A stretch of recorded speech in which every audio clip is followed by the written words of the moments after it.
2 ಪೂರ್ವಕಾಲ ವೃತ್ತಾಂತ ಅಧ್ಯಾಯ 30.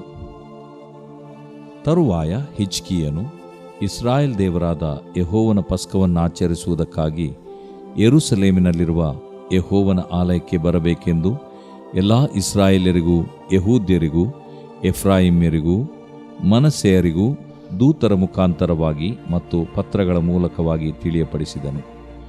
ಯಾಜಕರಲ್ಲಿ ತಕ್ಕಷ್ಟು ಮಂದಿ ತಮ್ಮನ್ನು ಶುದ್ಧಪಡಿಸಿಕೊಂಡಿರಲಿಲ್ಲವಾದದರಿಂದಲೂ ಜನರು ಯೆರೂಸಲೇಮಿನಲ್ಲಿ ಇನ್ನೂ ಕೂಡಿರಲಿಲ್ಲವಾದದರಿಂದಲೂ ಕೂಡಲೇ ಪಸ್ಕವನ್ನು ಆಚರಿಸಲಾಗದೆಂದು ಅರಸನೂ ಅವನ ಸರದಾರರು ಯೆರೂಸಲೇಮಿನ ಸರ್ವಸಂಘದವರೂ ತಿಳಿದು 2ನೇ ತಿಂಗಳಿನಲ್ಲಿ ಅದನ್ನು ಆಚರಿಸಬೇಕೆಂಬ ಅಭಿಪ್ರಾಯಪಟ್ಟರು. ಈ ಅಭಿಪ್ರಾಯವು ಅರಸನಿಗೂ ಸರ್ವಸಮೂಹಕ್ಕೂ ಸರಿಕಂಡದರಿಂದ ಅವರು ಜನರು ಇಸ್ರಾಯೇಲ್ ದೇವರಾದ ಯೆಹೋವನಿಗೋಸ್ಕರ ಪಸ್ಕವನ್ನಾಚರಿಸುವುದಕ್ಕಾಗಿ ಯೆರೂಸಲೇಮಿಗೆ ಬರಬೇಕು ಎಂಬುದಾಗಿ ಬೇರ್ಷೆಬದಿಂದ ದಾನಿನವರೆಗೂ ವಾಸಿಸುವ ಇಸ್ರಾಯೇಲ್ಯರೊಳಗೆ ಡಂಗುರ ಹೊಡಿಸಬೇಕೆಂದು ನಿರ್ಣಯಿಸಿದರು. ಜನರಲ್ಲಿ ಹೆಚ್ಚು ಮಂದಿ ಆವರೆಗೂ ಧರ್ಮಶಾಸ್ತ್ರ ವಿಧಿಯ ಮೇರೆಗೆ ಪಸ್ಕವನ್ನು ಆಚರಿಸಿರಲಿಲ್ಲ. ಅರಸನ ಮತ್ತು ಅವನ ಸರದಾರರ ಪತ್ರಗಳನ್ನು ತೆಗೆದುಕೊಂಡು ಹೋದ ದೂತರು ಇಸ್ರಾಯೇಲ್ ಯೆಹೂದ ದೇಶಗಳಲ್ಲೆಲ್ಲ ಸಂಚರಿಸಿ ರಾಜಾಜ್ಞೆಯಂತೆ ಪ್ರಕಟಿಸಿದ್ದೇನೆಂದರೆ, ಇಸ್ರಾಯೇಲ್ಯರೇ, ಅಬ್ರಹಾಂ, ಇಸಾಕ್, ಇಸ್ರಾಯೇಲರ ದೇವರಾದ ಯೆಹೋವನ ಕಡೆಗೆ ತಿರುಗಿಕೊಳ್ಳಿರಿ. ಆಗ ಆತನು ನಿಮ್ಮಲ್ಲಿ ಅಶ್ಶೂರದ ಅರಸನ ಕೈಗೆ ಸಿಕ್ಕದಂತೆ ತಪ್ಪಿಸಿಕೊಂಡು ಉಳಿದವರ ಕಡೆಗೆ ತಿರುಗಿಕೊಳ್ಳುವನು. ನಿಮ್ಮ ತಂದೆಗಳು ಸಹೋದರರು ನಡೆದಂತೆ ನೀವು ನಡೆಯಬೇಡಿರಿ. ಅವರು ತಮ್ಮ ಪಿತೃಗಳ ದೇವರಾದ ಯೆಹೋವನಿಗೆ ವಿರೋಧವಾಗಿ ದ್ರೋಹಿಗಳಾದದರಿಂದ ಆತನು ಅವರನ್ನು ನಾಶನಕ್ಕೆ ಒಪ್ಪಿಸಿದನು. ಅದಕ್ಕೆ ನೀವೇ ಸಾಕ್ಷಿಗಳು. ಈಗ ನಿಮ್ಮ ಪಿತೃಗಳಂತೆ ಆಜ್ಞೆಗೆ ಮಣಿಯದವರಾಗಿರಬೇಡಿರಿ, ಯೆಹೋವನಿಗೆ ಅಧೀನರಾಗಿರಿ. ನಿಮ್ಮ ದೇವರಾದ ಯೆಹೋವನು ಸದಾಕಾಲಕ್ಕೂ ಪ್ರತಿಷ್ಠಿಸಿಕೊಂಡ ಪವಿತ್ರಾಲಯಕ್ಕೆ ಬಂದು ಆತನನ್ನು ಸೇವಿಸಿರಿ. ಆಗ ನಿಮ್ಮ ಮೇಲಿರುವ ಆತನ ಉಗ್ರ ಕೋಪವು ತೊಲಗಿ ಹೋಗುವುದು. ನೀವು ಯೆಹೋವನ ಕಡೆಗೆ ತಿರುಗಿಕೊಳ್ಳುವುದಾದರೆ ನಿಮ್ಮ ಸಹೋದರರು, ಮಕ್ಕಳು ತಮ್ಮನ್ನು ಸೆರೆಯೊಯ್ದವರ ದೃಷ್ಟಿಯಲ್ಲಿ ದಯೆಗೆ ಪಾತ್ರರಾಗಿ ತಿರುಗಿ ಸ್ವದೇಶಕ್ಕೆ ಬರುವರು. ನಿಮ್ಮ ದೇವರಾದ ಯೆಹೋವನು ದಯೆಯೂ ಕನಿಕರವೂ ಉಳ್ಳವನಾಗಿರುತ್ತಾನೆ. ಆತನು ತನ್ನ ಕಡೆಗೆ ತಿರುಗಿಕೊಳ್ಳುವ ನಿಮ್ಮನ್ನು ಕಟಾಕ್ಷಿಸದೇ ಇರುವುದಿಲ್ಲ ಎಂಬುದೇ. ದೂತರು ಎಫ್ರಾಯಿಮ್, ಮನಸ್ಸೆ, ಜೆಬುಲೂನ್ ಪ್ರಾಂತಗಳಲ್ಲಿ ಪಟ್ಟಣದಿಂದ ಪಟ್ಟಣಕ್ಕೆ ಹೋಗುತ್ತಿರಲು ಜನರು ಅವರನ್ನು ಕಂಡು ನಕ್ಕು ಗೇಲಿ ಮಾಡಿದರು. ಕೆಲವು ಮಂದಿ ಅಶೇರ್ಯರು, ಮನಸ್ಸೆಯವರು, ಜೆಬುಲೂನ್ಯರು ಮಾತ್ರ ತಮ್ಮನ್ನು ತಗ್ಗಿಸಿಕೊಂಡು ಯೆರೂಸಲೇಮಿಗೆ ಬಂದರು. ಯೆಹೂದ್ಯರಾದರೋ ದೇವರ ಕೃಪಾಹಸ್ತ ಪ್ರೇರಣೆಯಿಂದ ಏಕಮನಸ್ಸುಳ್ಳವರಾಗಿ ಯೆಹೋವನ ಧರ್ಮಶಾಸ್ತ್ರಾನುಸಾರ ಅರಸನಿಂದಲೂ ಪ್ರಭುಗಳಿಂದಲೂ ಹೊರಟ ಆಜ್ಞೆಯನ್ನು ಕೈಕೊಂಡರು. ಹೀಗೆ ಅನೇಕಾನೇಕ ಜನರು 2ನೇ ತಿಂಗಳಿನಲ್ಲಿ ಹುಳಿಯಿಲ್ಲದ ರೊಟ್ಟಿಗಳ ಹಬ್ಬವನ್ನಾಚರಿಸುವುದಕ್ಕಾಗಿ ಯೆರೂಸಲೇಮಿನಲ್ಲಿ ಕೂಡಿದರು. ಆ ಕೂಟವು ಮಹಾಸಮೂಹವಾಗಿತ್ತು. ಅವರು ಯೆರೂಸಲೇಮಿನಲ್ಲಿದ್ದ ಯಜ್ಞವೇದಿಗಳನ್ನು, ಎಲ್ಲ ಧೂಪವೇದಿಗಳನ್ನು ತೆಗೆದುಕೊಂಡು ಹೋಗಿ ಕಿದ್ರೋನ್ ಹಳ್ಳದಲ್ಲಿ ಬೀಸಾಟು ಬಿಟ್ಟರು. ಆಮೇಲೆ 2ನೇ ತಿಂಗಳಿನ 14ನೇ ದಿನದಲ್ಲಿ ಪಸ್ಕ ಹಬ್ಬಕ್ಕಾಗಿ ಕುರಿಮರಿಗಳನ್ನು ವಧಿಸಿದರು.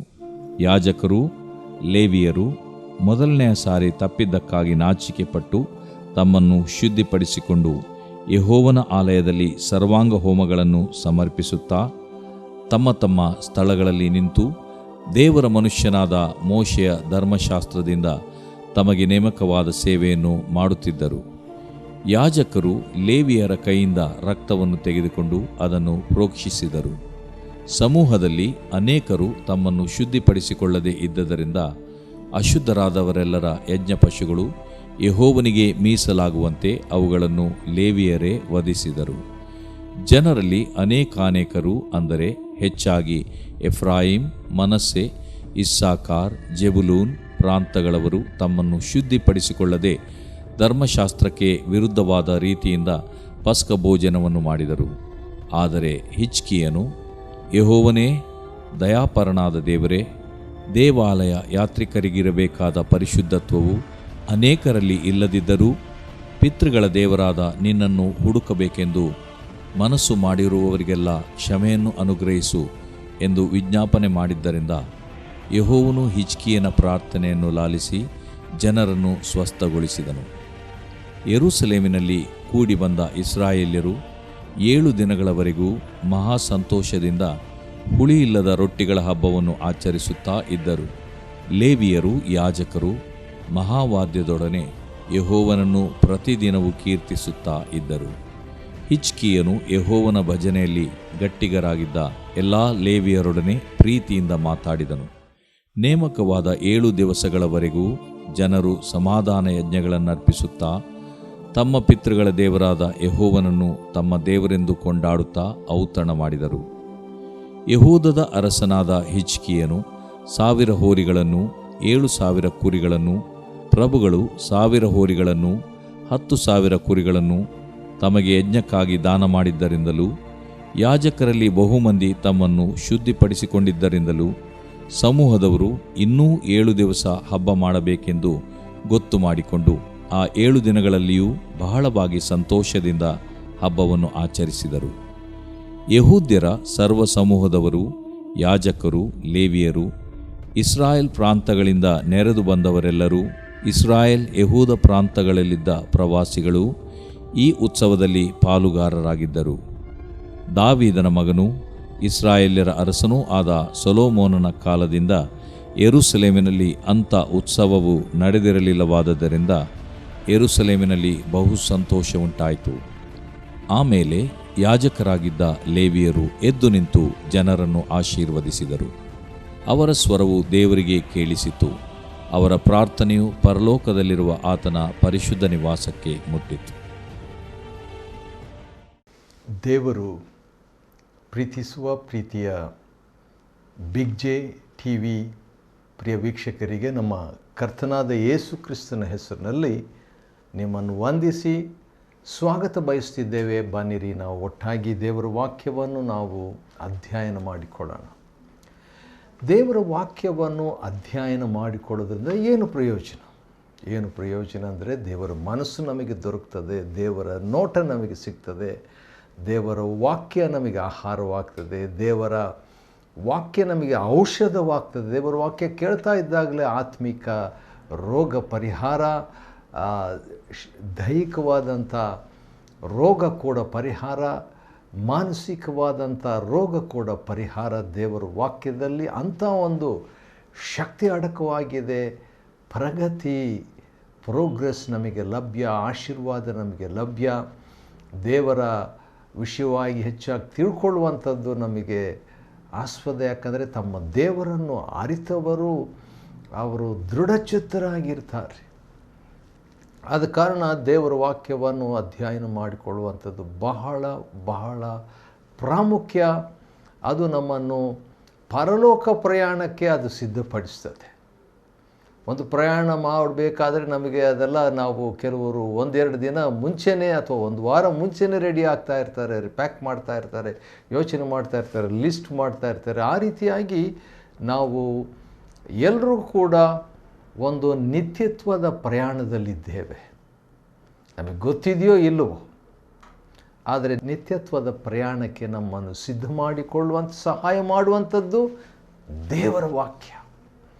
ಆದ ಕಾರಣ 2ನೇ ಪೂರ್ವಕಾಲ ವೃತ್ತಾಂತ ಇಂದು ನಾವು 30ನೇ ಅಧ್ಯಾಯವನ್ನು ಅಧ್ಯಯನ ಮಾಡಿಕೊಳ್ಳಲಿಕ್ಕಿದ್ದೇವೆ. Second book of Chronicles chapter 30. ಅದಕ್ಕಿಂತ ಮುಂಚೆ 29ನೇ ಅಧ್ಯಾಯದಲ್ಲಿ ಏನು ನಡೀತು ಎಂಬುದಾಗಿ ನೋಡುವಾಗ ಹಿಜ್ಕೀಯ ಅಂದರೆ ದೇವರಿಂದ ಬಲ ಹೊಂದಿದವನು, ಬಲಪಡಿಸಲ್ಪಟ್ಟವನು. ಹೌದು, ಅವನ ಹೆಸರಿಗೆ ತಕ್ಕಂತೆ ದೇವರ ಬಲವನ್ನು ಹೊಂದಿದವನಾಗಿದ್ದನು. ಯಾಕಂದರೆ ಅವನ ತಂದೆ ಈಗಾಗಲೇ ಏನು ಮಾಡಿಬಿಟ್ಟಿದ್ದ, ದೇಶದಲ್ಲಿ ನಾಶವನ್ನು ತಂದು ದೇವಾಲಯವನ್ನೇ ಮುಚ್ಚಿಬಿಟ್ಟಿದ್ದ. ಸೊಲೊಮೋನನ ದೇವಾಲಯ ಸಂಭ್ರಮವಾಗಿ, ಸಡಗರವಾಗಿ, ದೇವರ ಪ್ರಸನ್ನತೆಯಿಂದ, ದೇವರ ಮಹಿಮೆಯಿಂದ, ದೇವರ ಸನ್ನಿಧಾನದಿಂದ ತುಂಬಿಸಲ್ಪಟ್ಟಂಥ ಆ ಆಲಯ ಈಗ ಮುಚ್ಚಲ್ಪಟ್ಟಿತ್ತು. ಆಹಾಜನ ಅದನ್ನು ಮಾಡಿದನು. ಆಹಾಜ್ ಅಂದರೆ ವಶಪಡಿಸಿಕೊಂಡವನು, ಸ್ವಾಧೀನಪಡಿಸಿಕೊಂಡವನು. ಅವನು ತನ್ನನ್ನೇ ಸ್ವಾಧೀನಪಡಿಸಿಕೊಳ್ಳಿಕ್ಕೆ ಆಗಲಿಲ್ಲ. ತನ್ನ ಉದ್ವೇಗಗಳನ್ನು ಸ್ವಾಧೀನಪಡಿಸಿಕೊಳ್ಳಿಕ್ಕೆ ಆಗದೇ ಹೋಯಿತು. ಅದರ ನಿಮಿತ್ತವಾಗಿ ಏನಾಗ್ಬಿಡ್ತು, ದೇವರ ಕೋಪ ದೇಶದ ಮೇಲೆ ಬಂತು. ಇದನ್ನು ಅವನ ಮಗನಾದಂಥ ಹಿಜ್ಕೀಯನು ಕಂಡುಕೊಂಡ್ಬಿಟ್ಟ. ಓ, ದೇವರ ಕೋಪ ನಮ್ಮ ದೇಶದ ಮೇಲಿದೆ. ಹೌದು, ಇದರ ನಿಮಿತ್ತವಾಗಿ ನಮ್ಮ ಹಿರಿಯರು ಸಂಹರಿಸಲ್ಪಟ್ಟಿದ್ದಾರೆ, ನಮ್ಮ ಯೌವನಸ್ಥರು ಸೆರೆ ಒಯ್ಯಲ್ಪಟ್ಟಿದ್ದಾರೆ, ದೇವರ ಕೋಪ ನಮ್ಮ ಮೇಲಿದೆ, ದೇವರ ವೈರಿಗಳ ನಮಗೆ ಭಯ ಆಗಿಬಿಟ್ಟಿದೆ, ಉದ್ವೇಗಕ್ಕೊಳಗಾಗ್ಬಿಟ್ಟಿದ್ದೇವೆ, ಭಯವಾಗಿ ಅಥವಾ ವಿಸ್ಮಯರಾಗ್ಬಿಟ್ಟಿದ್ದೇವೆ. ವೈರಿಗಳ ಮುಂದೆ ನಾವು ಹೀನೈಸಲ್ಪಟ್ಟವರಾಗಿ ಹಾಸ್ಯಕ್ಕೆ ಗುರಿ ಆಗಿಬಿಟ್ಟಿದ್ದೇವೆ. ಆದ ಕಾರಣ ಏನು ಮಾಡೋಣ ಎಂಬುದಾಗಿ ಯೋಚನೆ ಮಾಡಿ 16 ಸಂಗತಿಗಳನ್ನು ಹಿಜ್ಕೀಯನು 29ನೇ ಅಧ್ಯಾಯದಲ್ಲಿ ತರ್ತಾನೆ. ಅದರಲ್ಲಿ ಮೊದಲನೇ ಕಾರ್ಯ ಏನಂದರೆ ಒಡಂಬಡಿಕೆ, ಕವನೆಂಟ್. ದೇವರೊಂದಿಗೆ ಒಡಂಬಡಿಕೆ ಮಾಡಿಕೊಳ್ಳೋಣ ಎಂಬುದಾಗಿ ಒಡಂಬಡಿಕೆಯನ್ನು ಮಾಡಿಕೊಂಡು ದೋಷ ಪರಿಹಾರಕ ಯಜ್ಞವನ್ನು ಸಮರ್ಪಿಸಿ ಮತ್ತು ಸಮಾಧಾನದ ಯಜ್ಞವನ್ನು ಸಮರ್ಪಿಸಿ ದೇವರೊಂದಿಗೆ ಸಮಾಧಾನವಾಗಿ ಮತ್ತು ಹಾಡು, ಸ್ತೋತ್ರ, ಸ್ತುತಿ, ಕೃತಜ್ಞತೆ ಇವುಗಳನ್ನು ಸಮರ್ಪಿಸಿ ಕಡೆಗೆ ಅವರೆಲ್ಲರೂ ತಮ್ಮನ್ನು ಶುದ್ಧ ಮಾಡಿಕೊಳ್ತಾರೆ, ಶ್ರದ್ಧೆಯುಳ್ಳವರಾಗಿರ್ತಾರೆ. ಅದರ ನಿಮಿತ್ತವಾಗಿ ಹೀಗೆ ಯೆಹೋವನ ಆಲಯ ತೆರೆಯಲ್ಪಟ್ಟು ಸೇವಾಕ್ರಮವು ಆ ಆಲಯದಲ್ಲಿ ಪುನಃ ಸ್ಥಾಪಿಸಲ್ಪಟ್ಟಿತು ಹಿಜ್ಕೀಯನ ಕಾಲದಲ್ಲಿ. ಇದರ ಬಗ್ಗೆ ಒಂದು ಕಾಮೆಂಟ್ರಿ ಏನಂತ ಹೇಳ್ಬಿಟ್ಟು ನೋಡುವಾಗ ಅದು 2ನೇ ಪೂರ್ವಕಾಲವೃತ್ತಾಂತ, 2 Chronicles ಚಾಪ್ಟರ್ 29 and verse 36.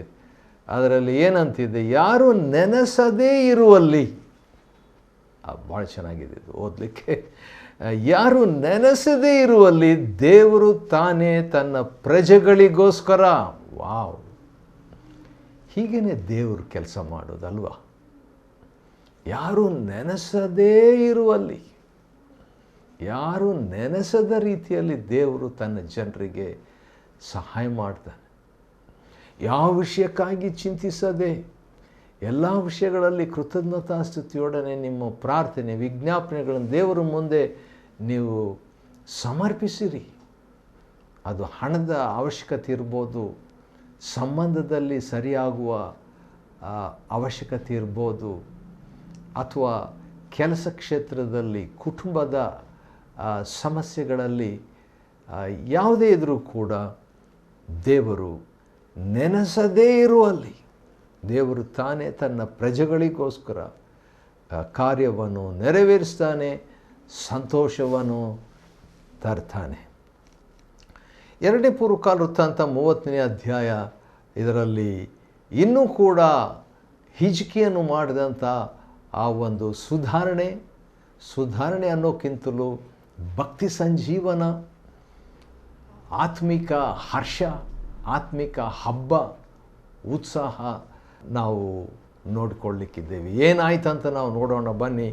30ನೇ ಅಧ್ಯಾಯದಲ್ಲಿ, ತರುವಾಯ ಹಿಜ್ಕೀಯನು ಇಸ್ರಾಯೇಲ್ ದೇವರಾದ ಯೆಹೋವನ ಪಸ್ಕವನ್ನು ಆಚರಿಸುವುದಕ್ಕಾಗಿ ಈಗಾಗಲೇ ಸಾಕಷ್ಟು ಸುಧಾರಣೆಯನ್ನು, ಸಾಕಷ್ಟು 16 ವಿಷಯಗಳನ್ನು ದೇವಾಲಯದಲ್ಲಿ ದೇವಜನರಿಗಾಗಿ ಸ್ಥಾಪನೆ ಮಾಡಿ ಅದು ರಾಷ್ಟ್ರೀಯ ಮಟ್ಟಕ್ಕೆ ಅದನ್ನು ದೊಡ್ಡ ರೀತಿಯಲ್ಲಿ ಮಾಡಿದಂಥ ಹಿಜ್ಕೀಯನು ಈಗೇನು ಮಾಡ್ತಿದ್ದಾನೆ, ಸಾಕಾಗಲ್ಲ, ಇನ್ನೊಂದು ಕೂಡ ಅದಕ್ಕೆ ಈ 16 ವಿಷಯಗಳಿಗೆ ಒಂದು ಕ್ಲೈಮ್ಯಾಕ್ಸ್ ಆಗಿ ತುಟ್ಟ ತುದಿಯಲ್ಲಿ ಇನ್ನೊಂದು ಕೂಡ ಮಾಡಬೇಕು. ಅದೇನೆಂದರೆ ಪಸ್ಕ ಹಬ್ಬ ಆಚರಿಸುವುದು.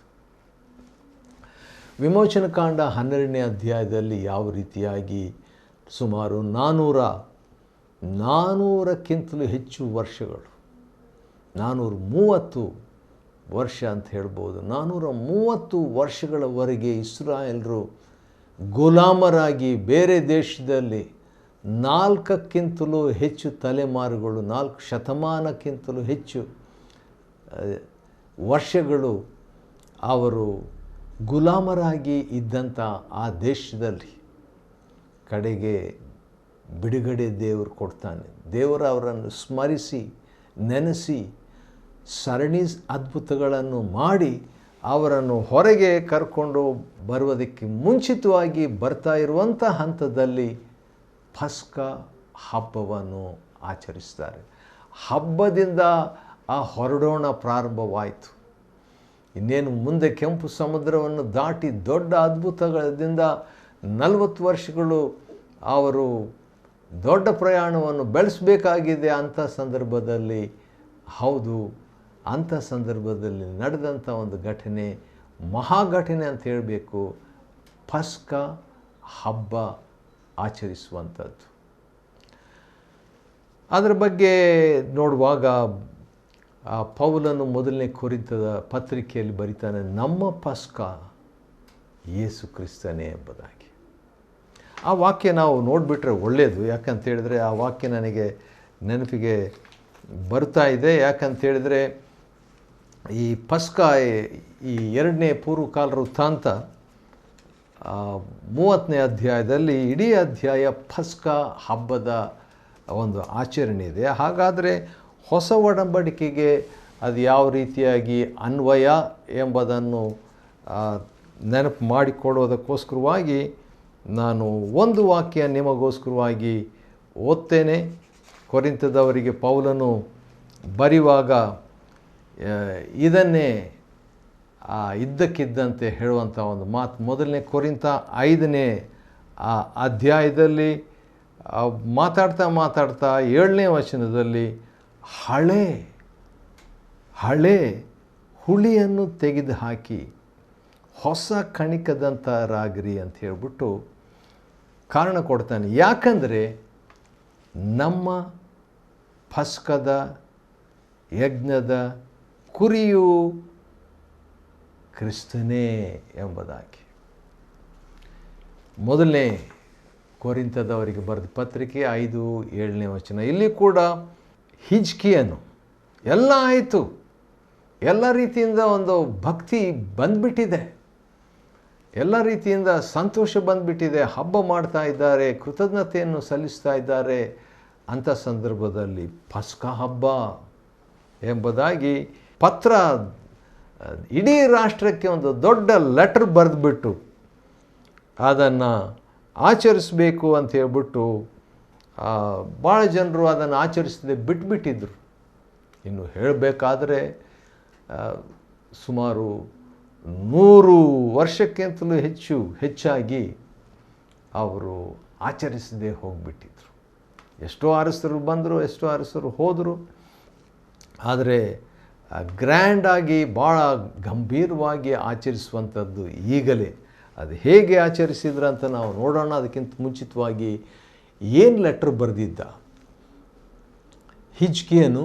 ಹಿಜ್ಕೀಯ ಅಂದರೆ ದೇವರ ಬಲವನ್ನು ಹೊಂದಿದವನು. ದೇವರ ಬಲವನ್ನು ಹೊಂದಿ ಇವನು ಬರೆದಂಥ ಪತ್ರ ಏನಾಗಿತ್ತು ಓದ್ತೇನೆ, ಕೇಳಿಸ್ಕೊಡ್ರಿ. 2ನೇ ಪೂರ್ವಕಾಲ ವೃತ್ತಾಂತ 30ನೇ ಅಧ್ಯಾಯದ 6ನೇ ವಚನದಿಂದ ಇರುವಂಥ ವಾಕ್ಯ ಭಾಗದಲ್ಲಿ ಅವನು ರಾಜಾಜ್ಞೆಯಾಗಿ ಪ್ರಕಟಿಸಿದ್ದೇನೆಂದರೆ, ಇಸ್ರಾಯೇಲ್ರೇ, ಅಬ್ರಾಮ್, ಇಸಾಕು, ಇಸ್ರಾಯೇಲ್ರ ದೇವರಾದ ಯೆಹೋವನ ಕಡೆಗೆ ತಿರುಗಿಕೊಳ್ರಿ. ವಾವ್! ಒಂದು ದೇಶದಲ್ಲಿ ಒಬ್ಬ ಪ್ರಧಾನಮಂತ್ರಿ ಅಥವಾ ರಾಷ್ಟ್ರಪತಿ ಒಂದು ನಿಯಮ, ಒಂದು ಕಾನೂನು ಪತ್ರ ಕಳಿಸ್ಬಿಟ್ಟು ಇಡೀ ದೇಶಕ್ಕೆ ದೇವರ ಕಡೆಗೆ ತಿರುಗಿಕೊಳ್ರಿ, ಇದೇ ಮೇನ್ ವಿಷಯ. ಅಥವಾ ಟಿ ವಿಯಲ್ಲಿ ಮಾತನಾಡುವಾಗ, ರೇಡಿಯೋದಲ್ಲಿ ಮಾತನಾಡುವಾಗ, ದಿನಪತ್ರಿಕೆಯಲ್ಲಿ ಇಂಥ ಒಂದು ಸಂದೇಶ, ದೇವರ ಕಡೆಗೆ ತಿರುಗಿಕೊಳ್ರಿ. ಅದನ್ನೇ ಆ ರೀತಿಯಾಗಿಯೇ ಹಿಜ್ಕೀಯನು ಮಾಡಿದ್ದು. ದೇವರ ಕಡೆಗೆ ತಿರುಗಿಕೊಳ್ರಿ. ಆಗ ಆತನು ನಿಮ್ಮಲ್ಲಿ ವೈರಿಯ ಕೈಗೆ ಸಿಕ್ಕದಂತೆ ತಪ್ಪಿಸಿಕೊಂಡು ಉಳಿದವರ ಕಡೆಗೆ ತಿರುಗಿಕೊಳ್ಳುವ. ನೀವು ದೇವರ ಕಡೆಗೆ ತಿರುಗಿಕೊಳ್ಳ್ರಿ, ದೇವರು ನಿಮ್ಮ ಕಡೆ ತಿರುಗಿಕೊಳ್ಳುತ್ತಾನೆ. ಇದೇ ಮೇನ್ ವಿಷಯ.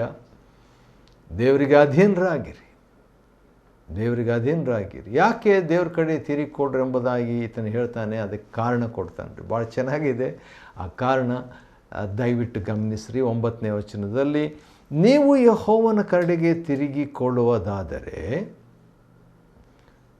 ತಿರುಗಿಕೊಳ್ಳ್ರಿ ಅಂತ ಹೇಳ್ಬಿಟ್ಟು 6ನೇ ವಚನದಲ್ಲಿ ಹೇಳ್ಬಿಟ್ಟು 9ನೇ ವಚನದಲ್ಲಿ ತಿರುಗಿಕೊಂಡರೆ ಅಥವಾ ತಿರುಗಿಕೊಳ್ಳುವುದಾದರೆ ನಿಮ್ಮ 2ನೇ ಭಾಗದಲ್ಲಿ ನಿಮಗೆ ಬಿಡುಗಡೆ ಅಷ್ಟೇ ಅಲ್ಲ, ನಿಮ್ಮ ದೇವರಾದ ಯೆಹೋವನು ದಯೆಯು ಕನಿಕರವು ಉಳ್ಳವನಾಗಿರುತ್ತಾನೆ. ಆತನು ತನ್ನ ಕಡೆಗೆ ತಿರುಗಿಕೊಳ್ಳುವ ನಿಮ್ಮನ್ನು ಕಟಾಕ್ಷಿಸದೇ ಇರುವುದಿಲ್ಲ. ಆದ ಕಾರಣ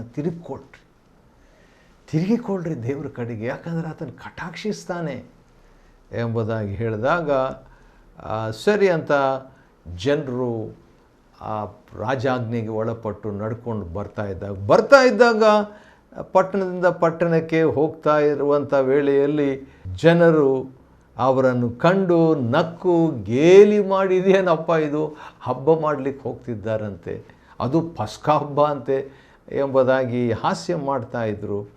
ಆದರೂ ಕೂಡ ಒಂದು ಆಶ್ಚರ್ಯ 11ನೇ ವಚನದಲ್ಲಿ ಇದನ್ನು ಓದಿದಾಗ ಭಾಳ ನನಗೆ ಆಶೀರ್ವಾದವಾಯಿತು. ಅದೇನಂತ ಹೇಳಿದ್ರೆ, ಕೆಲವು ಮಂದಿ ಆಶೇರ್ಯರು ಮತ್ತು ಮನಸ್ಸಿಯವರು 2 ಗೋತ್ರದವರು, ಪ್ರತ್ಯೇಕವಾಗಿ ಜಬುಲೂನ್ಯರು 3 ಗೋತ್ರದವರು ಏನು ಮಾಡಿದರು, ತಮ್ಮನ್ನು ತಗ್ಗಿಸಿಕೊಂಡು, ಉಳಿದಂಥ ಎಷ್ಟೋ ಗೋತ್ರದವರು ಇಸ್ರಾಯೇಲ್ ಗೋತ್ರದವರಲ್ಲಿ ಈ 3 ಗೋತ್ರದವರು ತಮ್ಮನ್ನು ತಗ್ಗಿಸಿಕೊಂಡು ಯೆರೂಸಲೇಮಿಗೆ ಬಂದರು. ವಾವ್! 3 ಆಶೇರ್, ಮನಸ್ಸೆ, ಜಬುಲೂನ್ ಈ 3 ಗೋತ್ರದವರು ಬಂದರು.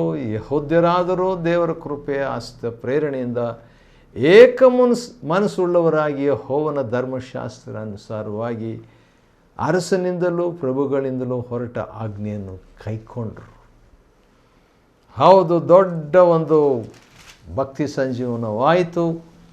ಅನೇಕರು ತಮ್ಮನ್ನು ಶುದ್ಧ ಮಾಡಿಕೊಂಡರು.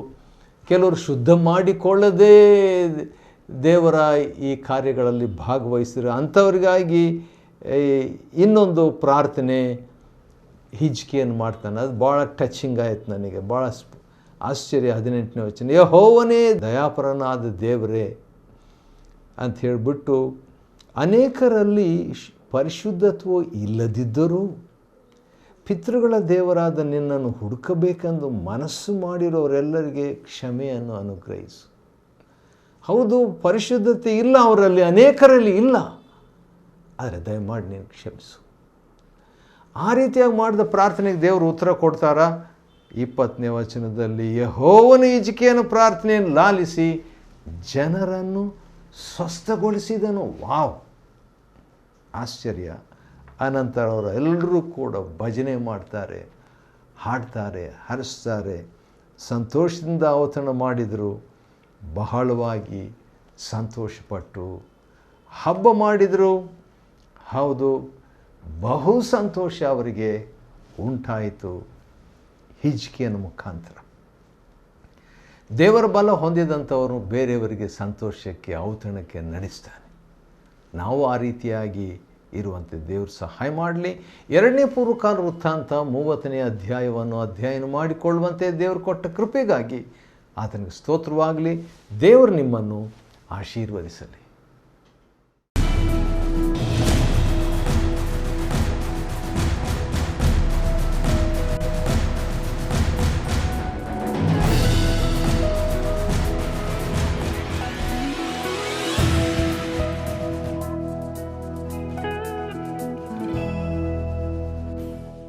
Chapter 30. And Hezekiah sent to all Israel and Judah, and wrote letters also to Ephraim and Manasseh, that they should come to the house of the Lord at Jerusalem to keep the Passover unto the Lord God of Israel. For the king had taken counsel, and his princes and all the congregation in Jerusalem, to keep the Passover in the 2nd month. For they could not keep it at that time, because the priests had not sanctified themselves sufficiently, neither had the people gathered themselves together to Jerusalem. And the thing pleased the king and all the congregation.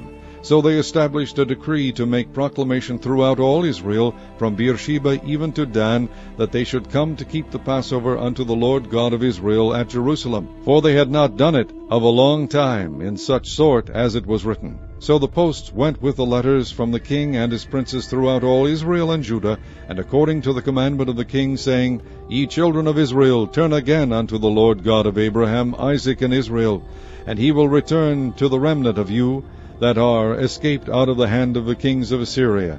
And be not ye like your fathers, and like your brethren, which trespassed against the Lord God of their fathers, who therefore gave them up to desolation, as ye see.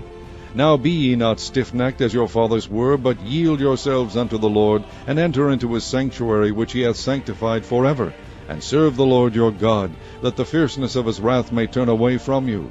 For if ye turn again unto the Lord, your brethren and your children shall find compassion before them that led them captive, so that they shall come again into this land. For the Lord your God is gracious and merciful, and will not turn away his face from you, if ye return unto him. So the post passed from city to city through the country of Ephraim and Manasseh, even unto Zebulun. But they laughed them to scorn and mocked them. Nevertheless, divers of Asher and Manasseh and of Zebulun humbled themselves and came to Jerusalem. Also in Judah the hand of God was to give them one heart, to do the commandment of the king and of the princes by the word of the Lord. And there assembled at Jerusalem much people to keep the feast of unleavened bread in the 2nd month, a very great congregation. And they arose and took away the altars that were in Jerusalem, and all the altars for incense took they away, and cast them into the brook Kidron. Then they killed the Passover on the 14th day of the 2nd month, and the priests and the Levites were ashamed, and sanctified themselves, and brought in the burnt offerings into the house of the Lord. And they stood in their place after their manner, according to the law of Moses the man of God. The priests sprinkled the blood which they received of the hand of the Levites. For there were many in the congregation that were not sanctified. Therefore the Levites had the charge of the killing of the Passover for every one that was not clean, to sanctify them unto the Lord. For a multitude of the people, even many of Ephraim and Manasseh, Issachar and Zebulun, had not cleansed themselves, yet did they eat the Passover otherwise than it was written. But Hezekiah prayed for them, saying, The good Lord pardon every one that prepareth his heart to seek God, the Lord God of his father, though he be not cleansed according to the purification of the sanctuary. And the Lord hearkened to Hezekiah, and healed the people. And the children of Israel that were present at Jerusalem kept the feast of unleavened bread 7 days with great gladness. And the Levites and the priests praised the Lord day by day, singing with loud instruments unto the Lord. And Hezekiah spake comfortably unto all the Levites that taught the good knowledge of the Lord, and they did eat throughout the feast 7 days, offering peace offerings, and making confession to the Lord God of their fathers. And the whole assembly took counsel to keep other 7 days, and they kept other 7 days with gladness.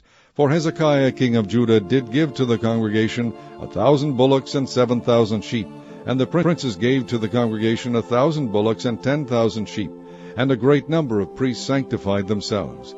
And all the congregation of Judah, with the priests and the Levites, and all the congregation that came out of Israel, and the strangers that came out of the land of Israel, and that dwelt in Judah, rejoiced. So there was great joy in Jerusalem, for since the time of Solomon the son of David king of Israel, there was not the like in Jerusalem. Then the priests, the Levites, arose, and blessed the people, and their voice was heard, and their prayer came up to his holy dwelling place, even unto heaven.